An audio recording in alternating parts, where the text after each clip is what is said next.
host you afterwards. And boom, you've got a reason for somebody to host you because you made a great connection with their community and the streamer, and they're gonna feel comfortable hosting you, which means you will get an instant boost right off the bat, which means more visibility. And you will be surprised at how often this works. This is how I was able to grow exceedingly fast. And you know what? For an extra bro tip, this is the best way to make friends on Twitch. Some of my best friends are from fellow communities that we've all learned to grow up together in Twitch. This is one of the fun and best things about Twitch itself. For our next tip, we have to concentrate on crafting the perfect discoverable and targeted social blast. Now, a lot of you out there are probably thinking, but I don't have a social presence or authority. Stop thinking that way. Again, that's scrub thinking.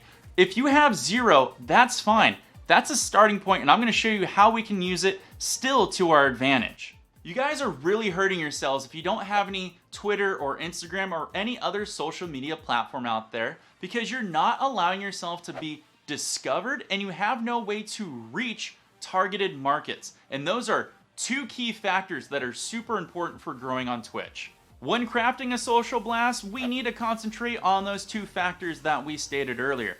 But for the first one, we're gonna look at targeted market. What makes a good targeted market? Well, simple. We wanna look at something that's gonna have a decent reach, that we're not really gonna be bothering someone personally. We wanna look at markets like stream communities, community managers, game companies, publishing houses, development houses. All of these have ways of reaching, and they might funnel back into you. And you would be surprised at how many times some people might retweet this information, which means more discoverability for you. Happens a lot more than you think. Now, very important note here, do not tag or hashtag any particular one person or big streamer. You're basically just gonna be annoying them and spamming them, and it's gonna actually have a negative effect on you, and the tweet's not gonna be effective, which is what this strategy is all about, effectiveness. Now that our blast is targeted and it's gonna have some good reach, we wanna concentrate on making sure that it's discoverable. And this one is quite easy.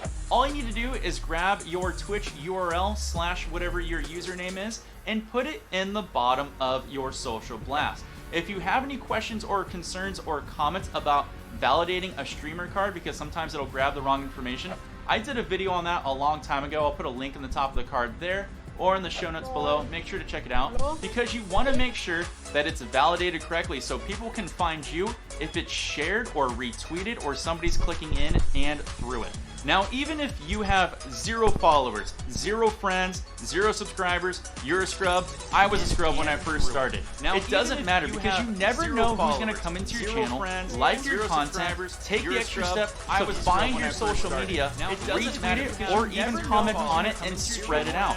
Or like we said before, if those targeted markets find your tweet, they might retweet it, and that has happened a lot to me. And you'd be surprised who comes in from that. Or, you know what? I've actually had game communities and game publishing houses come into my stream and say, hey, I found your tweet, wanted to check you out.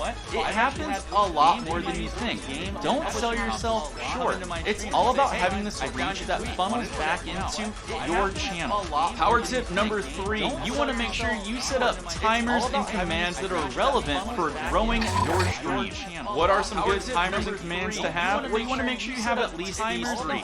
Make sure you have a timer that says a social media blast. It lets people know where they can find you on all your social media, so you can get that growing, so that way when you do a blast on there, people know when you're going live. Number 2 is, you want to make sure you let people know your schedule, especially for the 7 power streams. Let people know in a timer that these are the days that you go live, so they know when to find you and when to look out for you. Now, for timers, do me a solid and make sure you put these on very long time intervals. Put them on the longest that you can, or for how many lines of chat pass. You don't want to bombard people and you don't want to spam people, but these are great ways to help you grow and get some extra eyeballs your way. And the last one to do is a command. Make sure you have an invite command, because that's going to go into our next tip. Power tip number 4 is pick a game that's not saturated that you can play with viewers.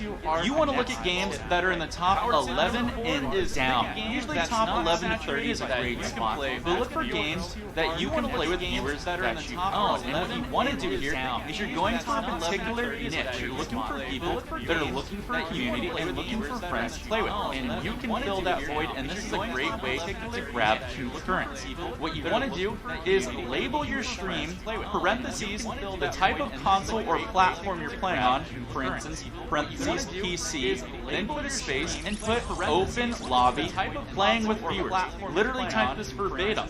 And then you can put a small unique title after that. And what this lets people know is when they're scrolling through on Twitch's platform, they're instantly going to see, hey, I also have a PC. Hey, this guy is playing with viewers. I'm going to click in on him. And this is the best way to